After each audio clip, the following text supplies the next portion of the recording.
అలాగేనండి. ఓం ఓం శివనామ్ని విభావితే అంతరంగే महति ज्योतिषिमानि निमयार्थे दुरितानि अपयान्ति दूरदूरं मुहुरायान्ति महान्ति मङ्गलानि स्मृते सकलकल्याणभाजनं यत्र जायते पुरुषस्तमयं नित्यं व्रजामि शरणं हरिम्। हरिः ॐ शन्नो मित्रस्यं वरुणः शं नो भवतु अर्यमा शं न इन्द्रो बृहस्पतिः शं नो विष्णुरुक्रमः नमो ब्रह्मणे नमस्ते वायो त्वमेव प्रत्यक्षं ब्रह्मासि त्वमेव प्रत्यक्षं ब्रह्म वदिष्यामि ऋतं वदिष्यामि सत्यं वदिष्यामि तन्मामवतु तद्वक्तारमवतु अवतु माम् अवतु वक्तारम्। ओम शांति शांति शांतिः। सहनाववतु सहनौ भुनक्तु सह वीर्यं करवावहै तेजस्विनावधीतमस्तु मा विद्विषावहै। ओम शांति शांति शांतिः। यच्छन्दसां वृषभो विश्वरूपः छन्दोभ्योऽध्यमृतात् सम्बभूव समेन्द्रो मेधया स्पृणोतु अमृतस्य देवधारणो भूयासं शरीरं मे विचर्षणं जिह्वा मे मधुमत्तमा कर्णाभ्यां भूरि विष्णुवं ब्रह्मणः कोशोऽसि मेधया पिहितः श्रुतं मे गोपाय। ओम शांति शांति शांतिः। अहं वृक्षश्च रेरिव कीर्तिपृष्ठं गिरेरिव ऊर्ध्वपवित्रो वाजिनीव स्वमृतमस्मि द्रविणगुं सुवर्चसं सुमेधा अमृतोक्षितः इति त्रिशङ्कोर्वेदानुवचनम्। ओम शांति शांति शांतिः। पूर्णमदः पूर्णमिदं पूर्णात् पूर्णमुदच्यते पूर्णस्य पूर्णमादाय पूर्णमेवावशिष्यते। ओम शांति शांति शांतिः। आप्यायन्तु ममाङ्गानि वाक्पाणिचक्षुश्रोत्रमथो बलमिन्द्रियाणि च सर्वाणि सर्वं ब्रह्मोपनिषदं माहं ब्रह्म निराकुर्याम् मा ब्रह्म निर्मा करोतु अनिराकरणमस्तु अनिराकरणं मे अस्तु तदात्मनिरतेय उपनिषत्सु धर्माः ते मयि सन्तु। ओम शांति शांति शांतिः।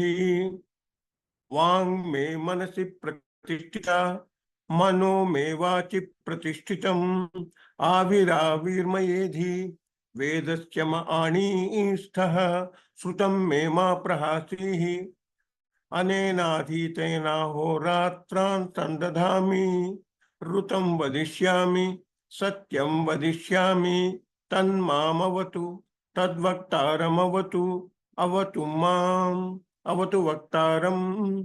ओम शांति शांति शांतिः। ओम भद्रं नो अभिवातय मनः।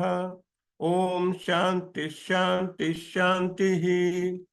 ओम भद्रं कर्णेभिः शृणुयाम देवाः भद्रं पश्येमाक्षभिर्यजत्राः स्थिरैरङ्गैः सुष्ठुवागुंसन्तनूभिः व्यसेम देवहितं यदायुः स्वस्ति न इन्द्रो वृद्धश्रवाः स्वस्ति न पूषा विश्ववेदाः स्वस्ति नत्तार्क्ष्यो अरिष्ठनेमि स्वस्ति नो बृहस्पतिर्दधातु। ओम शांति शांति शांतिः। ओम नमो ब्रह्मादिभ्यो ब्रह्म विद्या संप्रदाय कर्तृभ्यो वंशर्षिभ्यो नमो गुरुभ्यः सर्वोपप्लवरहितः प्रज्ञानघनः प्रत्यगर्धो ब्रह्मयोऽहमस्मि अधिः भोः भगवः। सदाशिवसमारम्भां शङ्कराचार्यमध्यमाम् अस्मदाचार्यपर्यन्तां वन्दे गुरुपरम्परां। नारायणं पद्मभुवं वसिष्ठं शक्तिं च तत्पुत्रपराशरं च व्यासं सुखं गौडपदं महान्तं गोविन्दयोगीन्द्रमथास्य शिष्यं श्रीशङ्कराचार्यमथास्य पद्मपादं च हस्तामलकं च शिष्यं तं तोटकं वार्तिककारम् अन्यान् अस्मद्गुरून् सन्ततमानतोऽस्मि। श्रुतिस्मृतिपुराणानाम् आलयं करुणालयं नमामि भगवत्पादशङ्करं लोकशङ्करं। यदविद्याविलासेन भूतभौतिकसृष्टयः तं नौमि परमात्मानं सच्चिदानन्दविग्रहं शङ्करं शङ्कराचार्यं केशवं बादरायणं सूत्रभाष्यकृतौ वन्दे भगवन्तौ पुनः पुनः। अथ श्री दक्षिणामूर्ति स्तोत्रम। मौन व्याख्या प्रकटित परब्रह्म तत्वं युवानं वसिष्ठान्ते वसतृषिगणैः आवृतं ब्रह्मनिष्ठैः आचार्येन्द्रं करकलितचिन्मुद्रमानन्दमूर्तिं स्वात्मा रामं मुदितवदनं दक्षिणामूर्तिमीडे।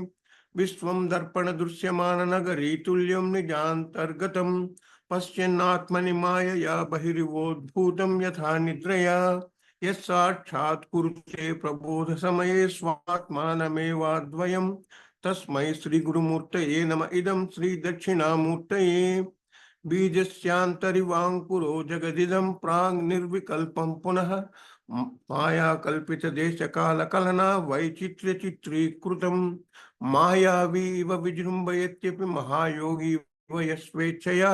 तस्मै श्रीगुरुमूर्तये नम इदं श्रीदक्षिणामूर्तये। यस्यैव स्फुरणं सदात्मकम् असत्कल्पार्थगं भासते साक्षात् तत्त्वमसीति वेदवचसा यो बोधयति आश्रितान्। यस्साक्षात्करणात् भवेत् न पुनरावृत्तिः भवाम्भोनिधौ तस्मै श्रीगुरुमूर्तये नम इदं श्रीदक्षिणामूर्तये। नानाच्छिद्रघटोदरस्थितमहादीपप्रभाभास्वरं ज्ञानं यस्य चक्षुरादिकरणद्वारा बहिः स्पन्दते जानामि इति तमेव भान्तमनुभाति एतत् समस्तं जगत् तस्मै श्रीगुरुमूर्तये नम इदं श्रीदक्षिणामूर्तये। देहं प्राणमपि इन्द्रियाणि अपि चलां बुद्धिं च शून्यं विदुः स्त्रीबालान्धजडोपमासु अहमिति भ्रान्ता भृशं वादिनः मायाशक्तिविलासकल्पितमहाव्यामोहसंहारिणे तस्मै श्रीगुरुमूर्तये नम इदं श्रीदक्षिणामूर्तये। राहुग्रस्तदिवाकरेन्दुसदृशो माया समाच्छादनात् सन्मात्रः करणोपसंहरणतो यो अभूत् सुषुप्तः पुमान् प्रागस्वाप्समिति प्रबोधसमये प्रत्यभिज्ञायते तस्मै श्रीगुरुमूर्तये नम इदं श्रीदक्षिणामूर्तये।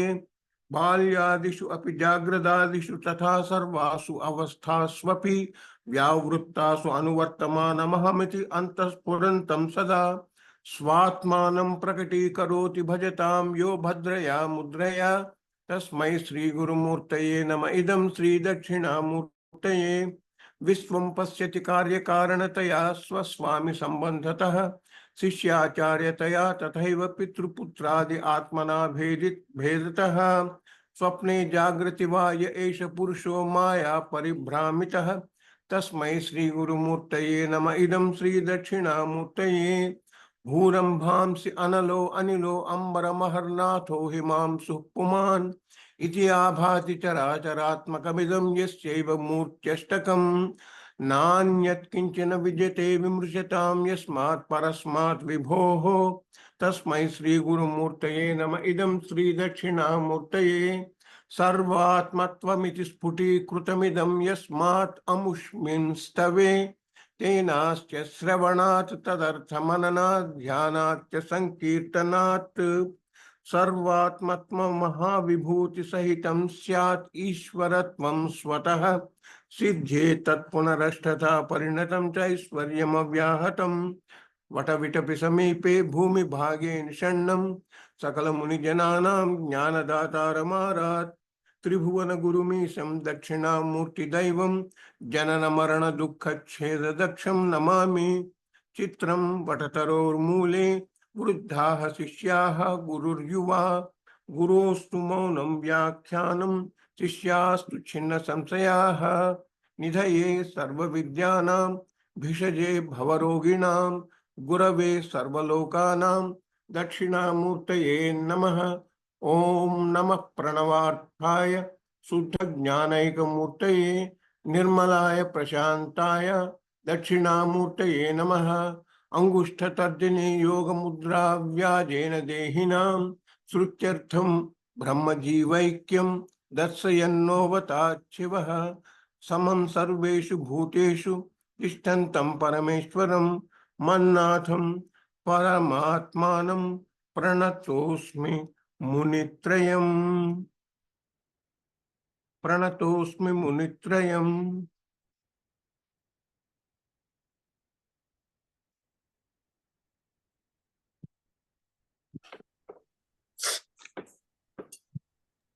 సదాశివాన్ని మునిత్రయాన్ని చేశారా?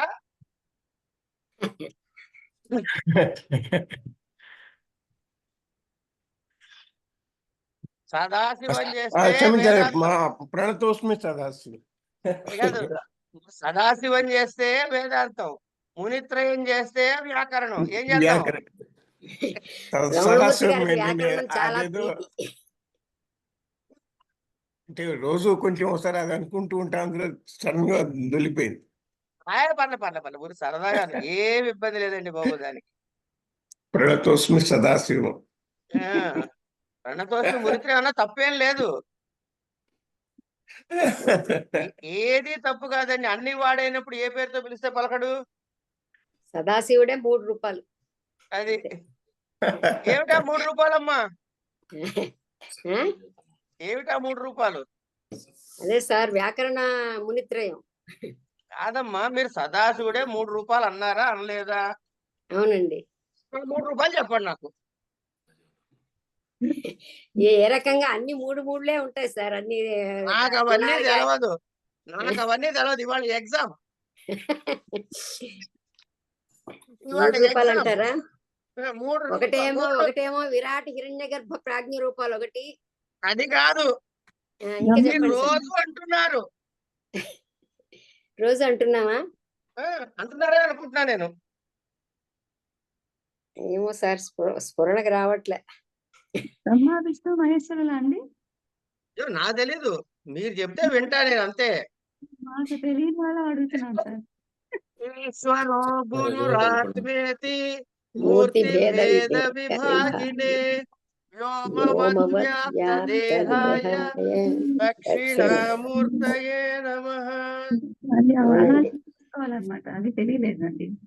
3 రూపాయలు వచ్చేసే కదండి. మా రమణమూర్తి గారు తప్పెట్లాడతారు, కరెక్ట్. కొంచెం ఆ వ్యాకరణం చదివేటప్పుడు ఒకసారి అలా అనుకుంటా. సార్ చెప్పండి.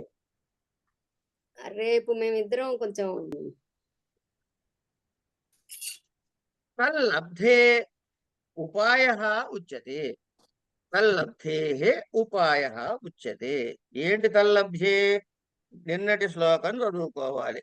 ఏమిటది అంటే, అవ్యక్తంనే అక్షరము అంటారని, అదే అత్యుత్తమైన గతి అని, అదే నా యొక్క పరమపదము అని, ఇక్కడికి చేరిన వాళ్ళు మళ్ళీ తిరిగి రారు అని చెప్పాడు. అది ఎలా పొందాలో ఇప్పుడు చెబుతున్నాడు. పురుషః స పరః పార్థ భక్త్యా లభ్యస్త్వనన్యయా. భక్త్యా లభ్యస్త్వనన్యయా, అనన్య భక్తితోటి లభిస్తుంది. యస్యాంతస్థాని భూతాని ఏన సర్వమిదం తతం. పురుషః పురిశయనాత్ పూర్ణత్వాద్వా సహ పరః పార్థ. పరః నిరతిశయః. యస్మాత్ పురుషాత్ న పరం కించిత్ సహ. భక్త్యా లభ్యః తు జ్ఞానలక్షణయా అనన్యయా ఆత్మవిషయయా యస్య పురుషస్య అంతస్థాని మధ్యస్థాని కార్యభూతాని భూతాని కార్యం హి కారణస్య అంతర్వర్తి భవతి. ఏన పురుషేణ సర్వం ఇదం జగత్ తతం వ్యాప్తం ఆకాశేనేవ ఘటాది.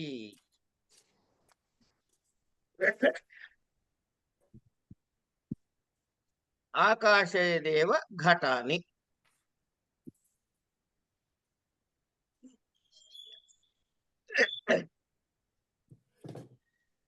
భూతాని ఏమిటి? భూతాని అంటే స్థావర జంగమాత్మకమైన సమస్త భూతములు.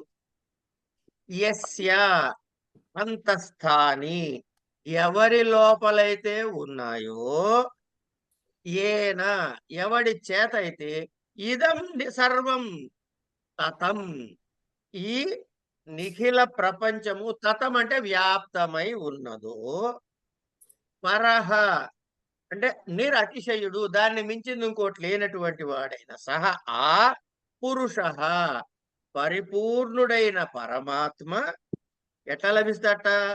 అనన్యయా భక్త్యా లభ్య.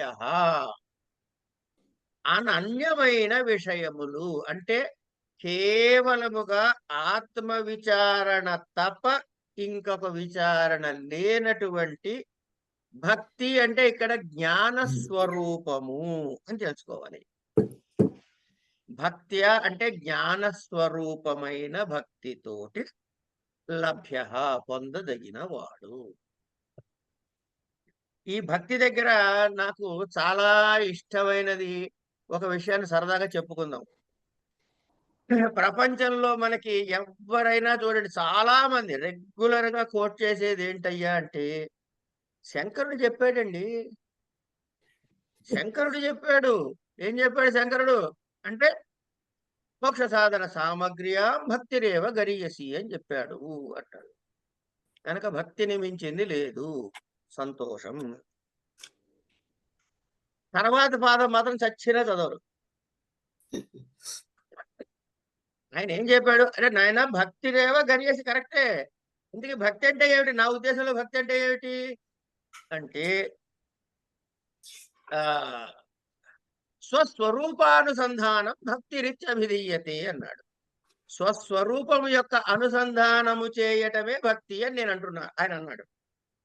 మనకి ఇప్పుడు భక్తి అంటే చప్పట్లు కొట్టి భజన చేయటమా, లేకపోతే తన్ని తాను తెలుసుకోవటం స్వస్వరూపాన్ని అనుసంధానం చేయటమా? ఆయన చెప్పింది, శంకరుడు చెప్పింది సగం చదివి మిగతాదంతా వదిలేస్తే ఎట్లా? సరిగ్గా ఆ భక్తినే ఇక్కడ చెబుతున్నాడు. భక్తి అంటే ఏమిటయ్యా అంటే, అది ఎందుకు గుర్తొచ్చాడో ఇక్కడ ఎందుకు వచ్చింది. భక్త్య అంటే జ్ఞాన స్వరూపమైన భక్తితో లభ్య పొందదగిన వాడు. అంటే ఏంటి? అవ్యక్తమున కంటే అతిరిక్తమైనది, అవ్యక్త విలక్షణమైనది. ఏమిటి అంటే మామూలు అవ్యక్తం కన్నా ఇది భిన్నమైన అవ్యక్తం చెప్పుకున్నాం కిందటి శ్లోకాల్లో. అది గుర్తు పెట్టుకుని తెచ్చుకుంటే ఆ మామూలు సాధారణ అవ్యక్తానికి అను విధానంగా ఉన్న విలక్షణమైనటువంటి ఆ పరమ పురుషుడి యొక్క ప్రాప్తి, దానికి యొక్క ఉపాయాన్ని మనకి ఇక్కడ చెప్పాడు. ఏం చెప్పాడయ్యా అంటే, ఏ పురుషుని కంటే పరమమైనది ఏదీ లేదు. అలాంటి అతిశయము లేనటువంటి నిరతిశయమైన పురుషుడు ఎక్కడున్నాడండి? ఈ పురుషుడు అంటే హృదయ పుండరీకంలో శయనించున్నాడు. పురిసేతే పురుష అని గాని, లేకపోతే పూర్ణుడైనటువంటి వాడు వల్ల కానీ, పూర్ణత్వము సమగ్రముగా సమస్తము తానైనటువంటి వాడు కనుక అలాగని ఆ పురుషుణ్ణి అలాంటి ఆత్మ విషయకమైన జ్ఞానస్వరూపమైన భక్తితో మాత్రమే వాడు మనకి దొరుకుతాడయ్యా, ఇతరత్ర దొరకడు అని తేల్చి చెప్పేశాడు. అందుకని నాయన ఇంతకీ ఎట్లుంటాటేనా? కార్యం ఎక్కడుంటుందండి అంటే కారణాంతరంలో ఉంటుంది, కారణమునందు కార్యం ఉంటుంది. అందుకని ఆ మహాపురుషుడి యొక్క కార్యం ఏమిటి? మహాపురుషుడి యొక్క కార్యం ఏంటంటే ఈ సమస్త జగతము, సమస్త భూతజాలములు ఇవన్నీ ఎక్కడున్నాయి? ఆ పరమ పురుషుడు యొక్క మధ్యలో ఉన్నాయి. అట్లా ఈ నిఖిల జగత్తు అతనిచే వ్యాప్తమై ఉన్నది. కుండలో ఆకాశం ఉంది, ఘటాకాశం, మఠాకాశం, సమస్తాకాశం అని ఆకాశం సర్వత్రా వ్యాపకమై ఎట్లా ఉన్నదో అలాగే ఈ పరమ పురుషుడు కూడా సర్వత్రా వ్యాప్తి అయి ఉన్నాడు. ఉండి తర్వాత ఏమంటున్నాడు? ఇక్కడ ఎవరిని ఎలా పొందాలో చెప్పేశాడు. భక్తితో పొందడం చెప్పేశాడు. చెప్పిన తర్వాత ఏమంటున్నాడు? ప్రకృతానాం యోగినాం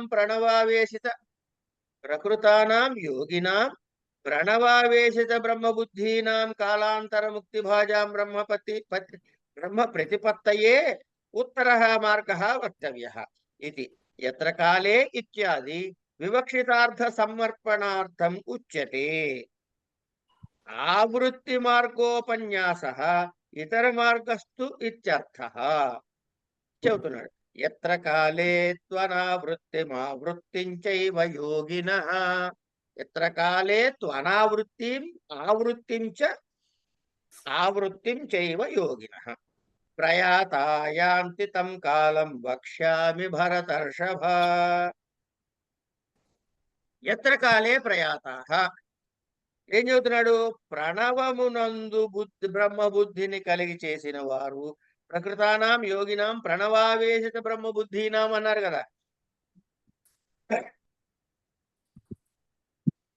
ఎత్ర కాలే ప్రయాతాః ఇది వ్యవహితేన సంబంధః యత్ర యస్మిన్ కాలే తు అనావృత్తిం పునర్జన్మ ఆవృత్తిం తద్విపరీతాం చైవ. తద్విపరీతం అంటే అపునర్జన్మ పునర్జన్మ అని చదువుకోవాలి.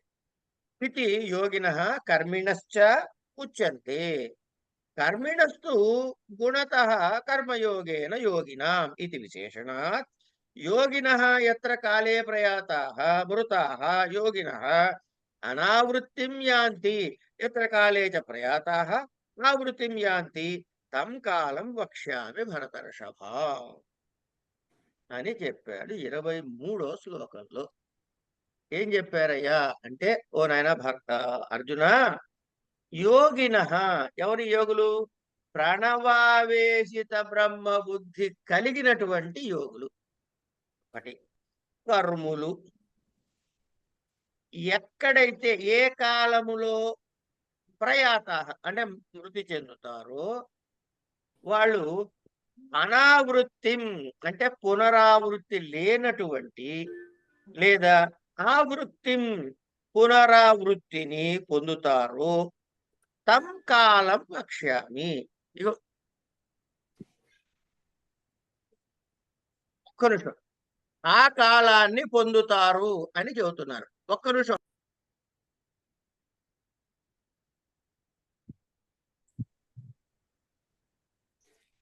అలాగే సో ఎత్ర కాలే ప్రయాతాః అని ఎత్ర కాలే ప్రయాతాః ఇది వ్యవహితేన సంబంధః. యత్ర యస్మిన్ కాలే తు అనావృత్తిం అపునర్జన్మ ఆవృత్తిం విపరీతాం చైవ యోగినః ఇది యోగినః కర్మిణశ్చ ఉచ్యంతే. కర్మిణస్తు గుణతః కర్మయోగేన యోగినాం ఇది విశేషణాత్. యోగినః యత్ర కాలే ప్రయాతాః మృతాః యోగినః అనావృత్తిం యాంతి యత్ర కాలే చ ప్రయాతాః ఆవృత్తిం యాంతి తం కాలం వక్ష్యామి భరతర్షభ. ఇది మనం చదువుకున్నట్టున్నాము, కానీ మధ్యలో బ్రేక్ వచ్చి అటు ఇటు తిరగటం వల్ల రెండోసారి చదివినట్టు అనిపిస్తోంది. అయినా పర్వాలేదు, పరమాత్మ వాక్యమే, శంకర పంక్తే కాబట్టి ఇంకోసారి తప్పుకోవడం తప్పులేదు. ఏ కాలంలో అయితే అనావృత్తిం ప్రవృత్తించ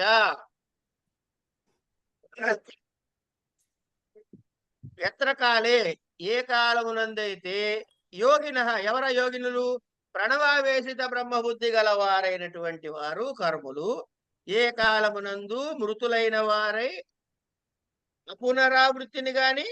పునరావృత్తిని గాని పొందుతున్నారు, ఆ కాల విశేషాన్ని చెబుతున్నానయ్యా అంటున్నారు ఆయన. అంటే కాలాంతరంలో ముక్తిని పొందినట్టి ప్రకృతమైనట్టి, ప్రకృతం అంటే ప్రస్తుతం ఎవరిని రెఫర్ చేస్తున్నామో వాళ్ళని, ప్రణవ ఆవేశిత బ్రహ్మ బుద్ధి కల యోగులకు. ఓమిత్యాక్షరం అని చెప్పారు కదా ఇందాక. ఆ అక్షర పరబ్రహ్మమునందు బుద్ధి కలిగిన యోగులకి బ్రహ్మమును పొందటానికి దేవయాన మార్గం అని చెప్పదగినది. దేవయాన మార్గమును అట్లాగే ఎత్రకాలే అని చెప్పడం ద్వారా పునరావృత్తి కలిగినటువంటి పితృయాన మార్గమును కూడా. ఎందుకు చెప్తున్నాడు పితృయాన మార్గము? కేవలం దేవయాన మార్గం చెప్పచ్చు కదయ్యా అంటే, దేవయాన మార్గము యొక్క ఉత్కృష్టని తెలియజేయడానికి. దేవయాన మార్గంలో వెళ్తే పునరావృత్తి లేనటువంటి శాశ్వతత్వాన్ని పొందుతాడు. పితృయానంలో వెళ్తే పునరావృత్తి పొందేటటువంటి అశాశ్వతత్వమే ఉంటుంది. కనుక ఈ యత్రకాలే అనే దానితో ప్రయాతాహని కలుపుకుని చేసుకున్నట్లయితే ఏమిటవుతుంది అంటే ప్రణవ ఆవేశముతో బుద్ధి కలిగిన యోగులకు ఏ కాలములో మృతి చెందితే పునరావృత్తి లేనిది పొందుతున్నారో, కర్మనిష్టాపరులు ఏ కాలమునందు మృతులైతే పునరావృత్తిని పొందుతున్నారో ఇవి ఆ కాలాన్ని నేను నీకు ఇప్పుడు చెబుతాను వినవయ్యా అన్నాడు. అని అగ్నిర్జ్యోతిరః శుక్లః అగ్నిర్జ్యోతిరః శుక్లః షణ్మాసా ఉత్తరాయణం ప్రయతా గచ్చంతి బ్రహ్మ విదో జనాః.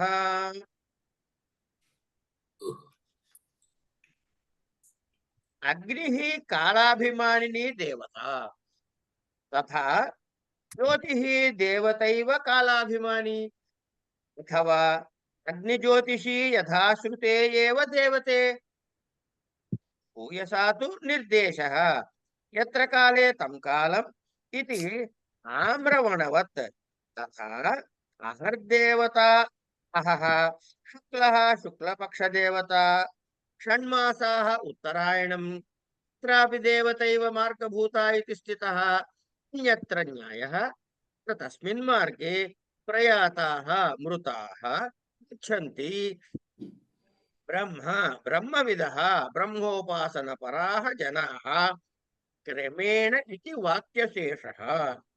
నహి సద్యో ముక్తిభాజాం సమ్యక్ దర్శన నిష్ఠానాం ఆగతిః వా క్వచిత్ అస్తి న తస్య ప్రాణా ఉత్క్రామంతి ఇతి శ్రుతేః బ్రహ్మ సంలీన ప్రాణాః ఏవ తే బ్రహ్మమయాయాః బ్రహ్మభూతాః ఏవ తే క్రమేణ తు గచ్చంతి బ్రహ్మవిదు జనాః.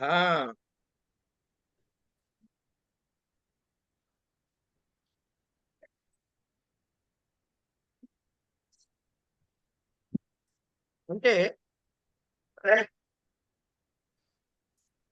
మనకి అగ్నిర్జ్యోతి అనే శ్లోకంలో ఏం చెబుతున్నాడు అంటే ఈ అగ్ని అన్నది కాలాభిమాన దేవత, కాలమునకు సంబంధించిన దేవత. జ్యోతి అన్నది కూడా కాలాధిష్టాన దేవతయే.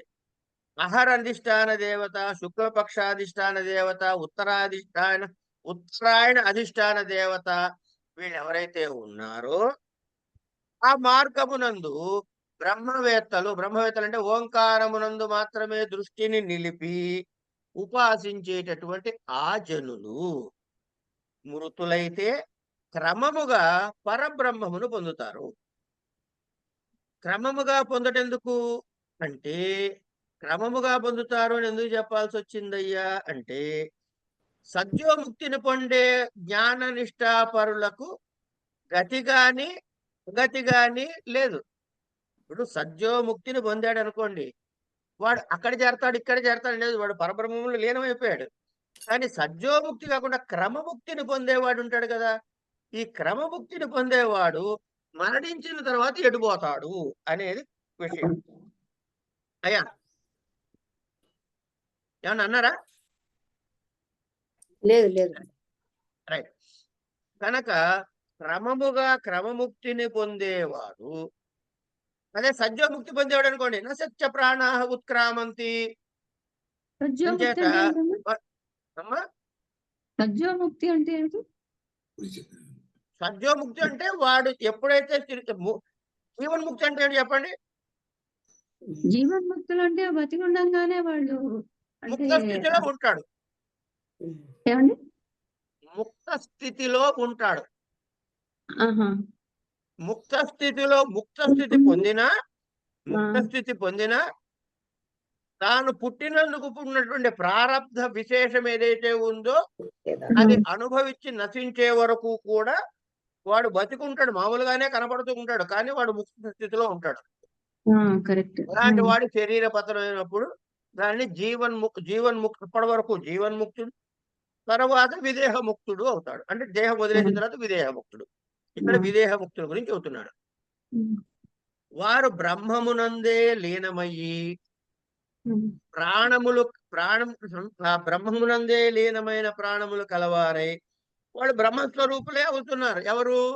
సజ్జోముక్తులు. ఇక ఈ హిరణ్య గర్భాది ఉపాసకులు ఉన్నారండి. అంటే కనుక బ్రహ్మ పదార్థం అంటే వన్ స్టెప్ డౌన్ బ్రహ్మము కన్నా, పరమావ్యక్తము కన్నా కిందది. వీళ్ళకి ప్రాణము ఉత్క్రమణ ఉంటుంది. వాళ్ళు వాళ్ళ ఉపాసనా బలం ద్వారా ఏం చేస్తారు? మనకి ఎక్కడ చెప్తారు ఇది? శిక్షావల్లిలోనే బ్రహ్మయోని అంటాడు. అంటే ఈ సుషుమ్నా నాడి మార్గము గుండా వాడి ప్రాణం ఉత్క్రమణ జరిగేలాగా ఆ సాధకుడు ప్రయత్నం చేస్తాడు. అలా సుషుమ్నా నాడి ద్వారా బ్రహ్మరంధ్రాన్ని భేదించుకుని దేవయాన మార్గము అని సత్యలోకాన్ని పొందుతారు. అది క్రమముగా పొందే ముక్తి. అట్లాగే ఇప్పుడు ఈ దేవయాన మార్గంలో అంటే ఈ 6 మాసాల కాలము దేవయానము అని చెప్పబడింది. మరి దాని తర్వాతి కాలం ఏమిటి? దేవయానం కానిది ఏమిటి అంటే దక్షిణాయనం. ధూమో రాత్రిస్తదా కృష్ణ షణ్మాసా దక్షిణాయనం తత్ర చాంద్రమసం జ్యోతిర్యోగి ప్రాప్య నివర్తతే. ధూమః రాత్రిః ధూమాభిమానిని రాత్ర్యభిమానిని చ దేవత తథా కృష్ణః కృష్ణపక్షదేవత షాణ్మాసాः దక్షిణాయనం ఇతి చ పూర్వవత్ దేవతైవ తత్ర చంద్రమసి భవం చంద్రమాసం జ్యోతిః ఫలం ఇష్టాధికారి యోగి కర్మి ప్రాప్య భుక్త్వా తత్క్షయాత్ నివర్తతే. అది వారి రూట్ మ్యాప్ అలా చెప్పారండి వారికి. అంటే ఏంటి? ధూమాభిమాని దేవత, రాత్రభిమాని దేవత, 6 మాసాల స్వరూపమైన ఆ దేవత. 6 మాసాలు ఉత్తరాయణం చెప్పారు, ఇప్పుడు దక్షిణాయనం గురించి చెబుతున్నారు. దక్షిణ అయన అధిష్ట దేవత వీళ్ళెవరు అంటే పితృయాన మార్గమునో, దీన్ని పితృయానము అంటారు, పితృయార్గమానమునందు కలవారు. ఇక్కడ ఏం చేస్తారు అంటే ఆ పితృయాన మార్గంలో ఆ పితృయాన మార్గంలో ప్రయాత మృతుడై బయలుదేరిన యోగి ఏమిటి వాడి పరిస్థితి? ఇష్టాపూర్తాది కర్మలను ఆచరించిన ఆ యోగి చంద్రలోకమును ప్రాప్తించిన ఆ ఫలాన్ని పొంది ఎప్పుడైతే తను చేసిన ఈ ఇష్టాపూర్తి కర్మల ద్వారా వచ్చిన ఫలితాన్ని అనుభవించాలో అంతకాలం అనుభవించి ఆ ఫలితాన్ని అనుభవించి నివర్తతే తిరిగి జన్మము కొరకు ఈ లోకంలోకి వస్తున్నాడు. అంటే పితృయాన మార్గంలో ధూమాభిమాన దేవత, రాత్రి అభిమాని దేవత, కృష్ణపక్ష అభిమాని దేవత, షణ్మాస స్వరూపమైన దక్షిణాయనాధిష్టాన దేవత, వీరందరూ కూడా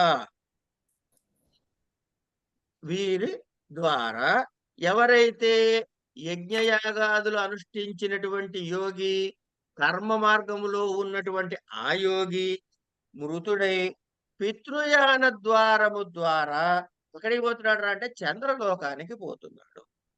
అక్కడ వాడు ఏ పుణ్య విశేషాలు చేశాడు, ఇష్టాపూర్తి కర్మలు చేశాడు, కర్మల్లో ఆ కర్మ ఫలాన్ని అనుభవించి మళ్ళీ తిరిగి భూలోకానికే వస్తున్నాడు అని దీని యొక్క తాత్పర్యం చెప్పుకున్నాడు. శుక్ల కృష్ణే అమ్మా ఉత్తరాయణంలో పుట్టిన వాళ్ళు మళ్ళీ జన్మనెత్తరు, దక్షిణాల్లో ఉత్తరాయణం కాదు, అదే పోవడం సారీ, ఆ పోయిన వాళ్ళు ఇంకా పూర్తిగా అక్కడే ఉంటారు. వాళ్ళు సత్యలోకం వెళ్తారు కదా, సత్యలోకానికి వెళ్తారు క్రమముక్తి వచ్చి. అంటే వాళ్ళు ఇంకా మళ్ళీ పుట్టారు అంతేనా? ప్రణవమునందు లీనమైన వాడైతే పుట్టడు. ఉమ్. కానీ ఎలా మరణకాలాన్ని బట్టి వాళ్ళ మార్గ నిర్దేశం అవుతుందండి. మరి దీన్ని బట్టి మరణకాలమును బట్టి సాధనా విశేషాన్ని బట్టి కూడా అదే కేవలం మరణకాలం ఒక్కటే కాదు కదా. కాదు.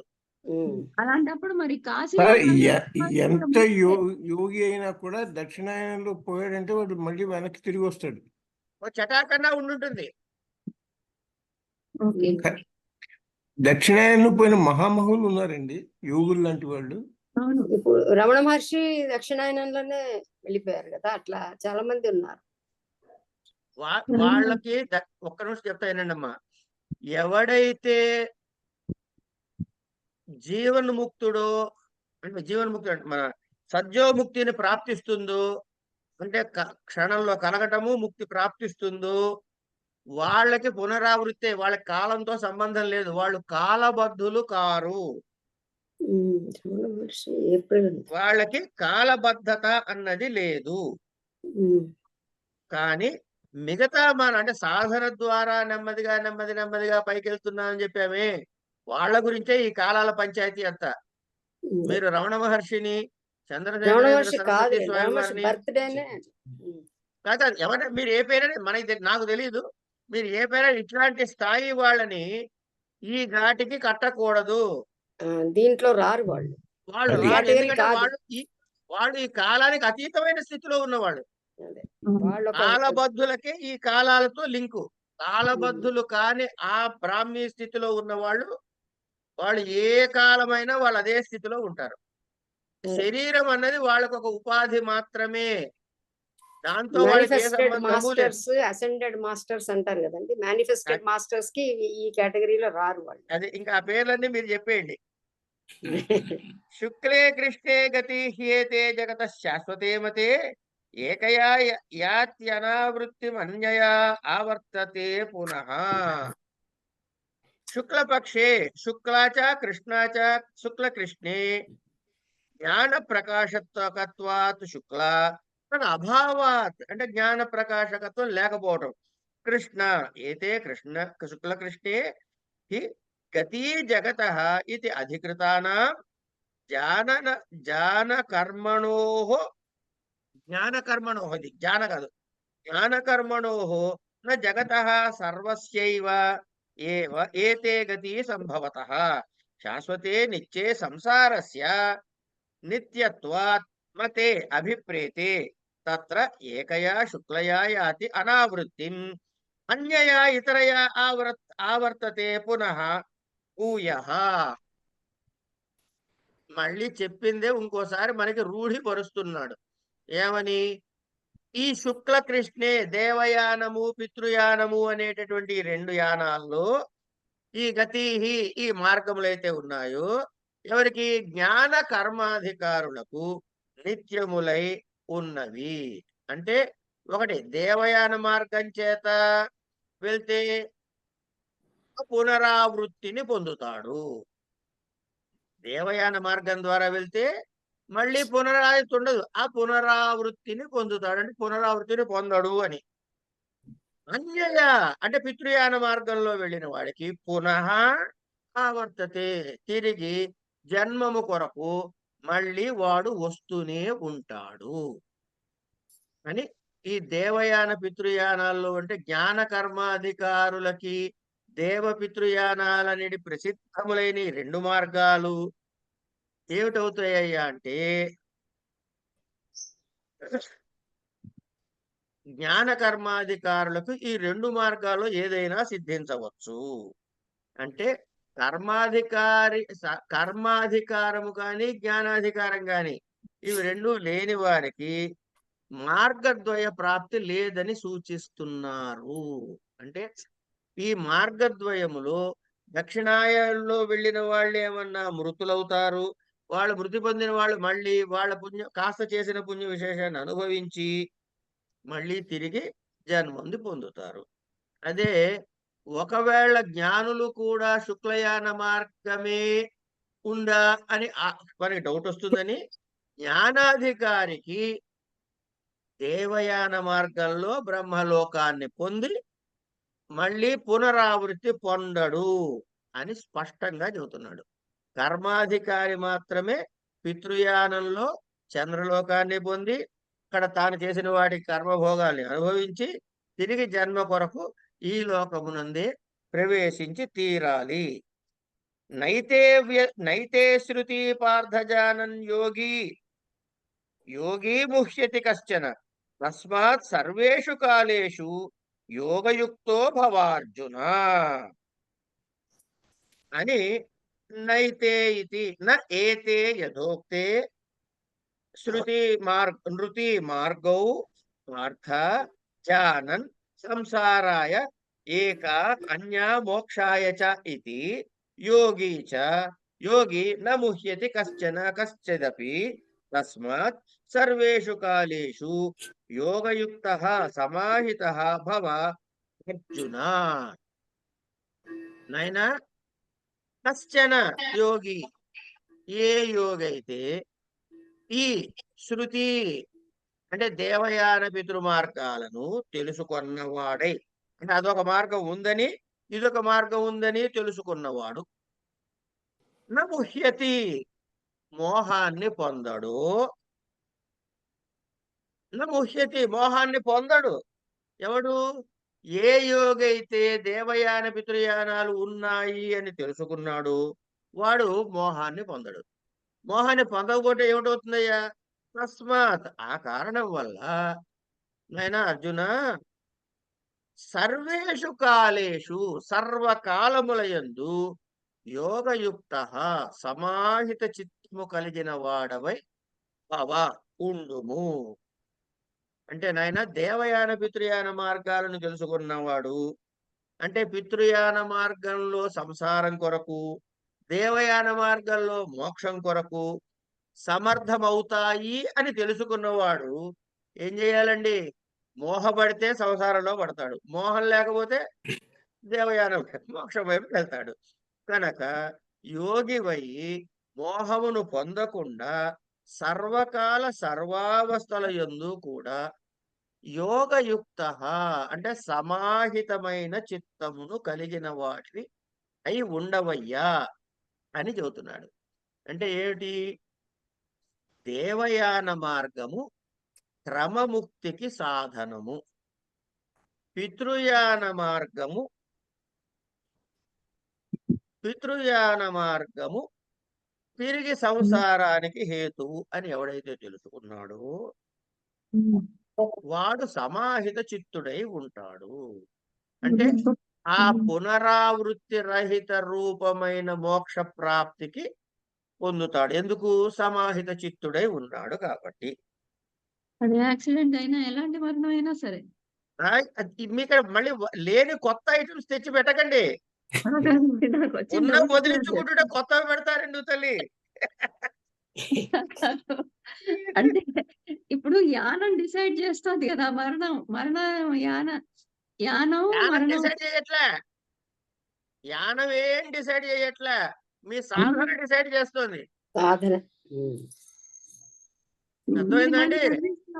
అట్లా కాదు చెప్పేది రండి. టికెట్ కొంటే రైలు ఎక్కుతారా? రైలు ఎక్కితే టికెట్ కొంటారా? టికెట్ కొన్నాకే రైలు ఎక్కుతాం. ఏ రైలు ఎక్కుతారు? మనం ఎక్కుతారు? గోదావరి ఎక్స్ప్రెస్ ఎక్కుతారా? వందే భారత్ ఎక్కుతారా? మనం ఏ టికెట్ కొంటే ఆ టికెట్ ఎక్కుతాం. అంచేత జ్ఞాన నిష్ఠులు అయితే ఒక రైలు ఎక్కాలి, ప్రయాణం చేయాలి కదా. ప్రయాణ కాలం గురించి కదా మనం మాట్లాడుకుంటాం. సో మన entitlement Godavari ticket కొనుక్కున్నావా, Vande Bharat ticket కొనుక్కున్నావా decide చేస్తుంది. కనుక మన సాధన డిసైడ్ చేస్తామా? జన్మ, వర్ణ, ఆశ్రమ ఇవి ఏవి డిసైడ్ చేయవు. ఓకే, ఇట్లాంటి యోగ స్థితిలో అమ్మా ఇది ఇంకోసారి మళ్ళీ రిపీట్ చేయండి మీరు మండే నాడు. అలాగే కన్ఫ్యూజింగ్ గా ఉంది. ఓ పని చేయండి, ఈ చెప్పండి. శ్లోకాన్ని మీరు మీ పుస్తకంలో చదవడం ఒకసారి డౌట్ మళ్ళీ అడగండి. ఇంకా పుస్తకం దొరకట్లేదు గురుగారు. రోజు ఫోన్ చేస్తున్నామా, ఎప్పుడు వస్తుందో మాకే తెలియదు అంటున్నారు వాళ్ళు. అది ఇప్పుడు అప్పుడే రాదు, నేను చెబుతున్నా వినండి. వేరే ఉంటాయి కదా, గీతా మకరందం అట్లాంటివి ఏమైనా చూడండి, లేకపోతే ఇంకా వేరే ఉన్నాయి కదా. కనుక ఈ యోగము యొక్క ప్రశస్త్య ఏమిటి, ప్రాశస్త్యం ఏమిటి, మాహాత్మ్యం ఏమిటి అని శృణు యోగస్య మాహాత్మ్యం. వేదేషు యజ్ఞేషు తపస్సు చైవ ప్రాణేషు యత్పుణ్య ఫలం ప్రదిష్టం ప్రత్యేతి తత్సర్వమిదం విదిత్వా యోగి పరం స్థానముపైతి చాద్యం. ఇది శ్రీ మహాభారతే శతసహస్రాయాం సంహితాయాం వైయాసిక్యాం భీష్మ పర్వణి శ్రీమద్భగవద్గీతాసు ఉపనిషత్సు బ్రహ్మ విద్యాయాం యోగశాస్త్రే శ్రీకృష్ణార్జున సంవాదే తారక బ్రహ్మయోగో నామ అష్టమోऽధ్యాయः. వేదేషు సమ్యక్ అధీతేషు యజ్ఞేషు చ సాద్గుణ్యేన అనుష్ఠితేషు తపహాసు చ సుతప్తేషు దానేషు చ సమ్యక్ దత్తేషు యత్ యతే ఏతేషు పుణ్యఫలం పుణ్యస్య ఫలం పుణ్యఫలం ప్రదిష్టం శాస్త్రేణ అత్యేతి అతీత్య గచ్చతి తత్ సర్వం ఫలజాతం ఇదం విదిత్వా సప్త ప్రశ్న నిర్ణయ ద్వారేణ ఉక్తం. మొదట్లో 7 ప్రశ్నలు వేసాడుగా ఈ అధ్యాయాన్ని ముందు. ఆ సప్త ప్రశ్న నిర్ణయ ద్వారేణ ఉక్తం సమ్యక్ అవధార్య అనుష్ఠాయ యోగి పరం ప్రకృష్టం ఐశ్వర్యం స్థానం ఉపైతి ప్రతిపద్యతే ఆద్యం ఆదౌ భవం కారణం బ్రహ్మ ఇత్యర్థః. అది ఆద్యం అంటే ఏమిటి అంటే ఆదౌ భవం అంటే ఏమిటంటే కారణం అంటే ఏమిటి అంటే బ్రహ్మ ఇత్యర్థః. ఇది శ్రీమత్ పరమహంస పరివ్రాజకాచార్య గోవింద భగవత్పాద పూజ్యపాద శిష్య శ్రీమద్ ఆచార్య శంకర భగవతః కృతౌ శ్రీ భగవద్గీతా భాష్యే బ్రహ్మాక్షర నిర్దేశో నామ అష్టమోऽధ్యాయः సమాప్తః. అంటే మైల్ స్టోన్ లాగా ఉంది ఇది. ఏదండి, ఇది ఒక మైల్ స్టోన్ ఈ చాప్టర్. అన్ని మైల్ స్టోన్స్ అమ్మా. ఇది కాదు, కొంచెం పెద్ద మైల్ స్టోన్. అంచేత యోగము యొక్క మాహాత్మ్యాన్ని చెబుతున్నాను అని చెబుతున్నాడు. ఏం చెప్పాడు?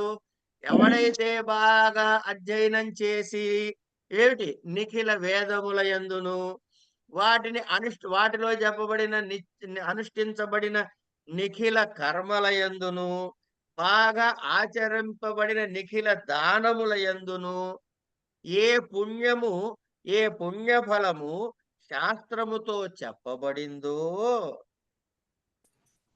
అంటే ఏమిటి? వేదేషు యజ్ఞేషు తపస్సు చైవ దానేషు యత్ పుణ్య ఫలం ప్రదిష్టం.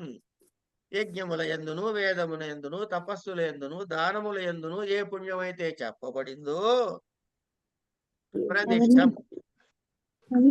చెప్పబడిందో ఆ పుణ్యఫలము అంటే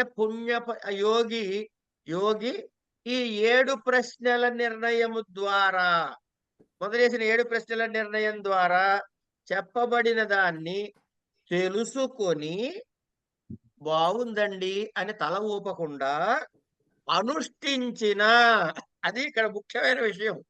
మనకి పీకకు చుట్టుకునే పని ఏమిటంటే చెప్పబడిన తెలుసుకోబడిన దగ్గర ఆపలే, అనుష్ఠించిన ఉత్కృష్టమైన కారణాత్మకమైన ఆ పరబ్రహ్మ స్థానాన్ని పొందుతాడు.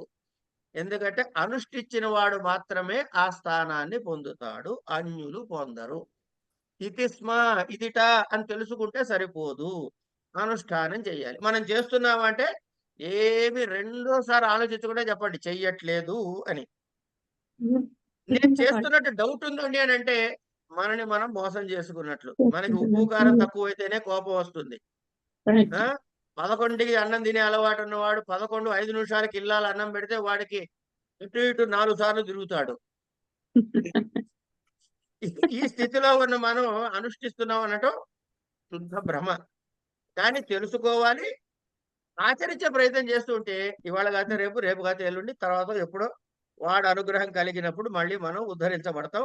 సమస్య మాత్రం లేదు. క్వశ్చన్ ఏంటంటే వెన్ ఒక్కటే డౌట్, బట్ సర్టెన్. ఉద్ధరించబడటము అన్నది సర్టెన్. వెన్న అన్నదే గొడవ. అది అది వెన్న పూసలా తేలిక, లేకపోతే గుండ్రాయిలాగా కష్టమా తర్వాత విషయం. మళ్ళీ ఆ వెన్న బుద్ధి జోలికి కర్మానుసారమే. అవన్నీ ఇవన్నీ చెప్పాడు, అన్ని చదువుతాడు ఆయన.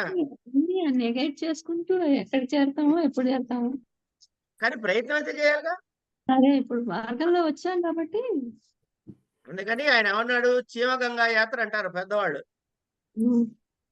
ఆయన ఫోన్ చేశారు ఒక్క నిమిషం. ఓకే 9:10 అయిపోయింది గురుగారు. కాదు, స్వామివారు ఫోన్ చేశారని డౌట్ వచ్చి చూసుకున్నాం ఒకసారి. ఇందులో పడి అది మర్చిపోయానేమో అని.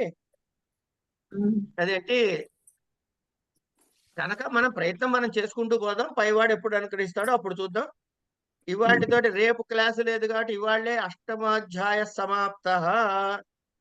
సోమవారం నుంచి నవమోధ్యాయ. అయితే సరే.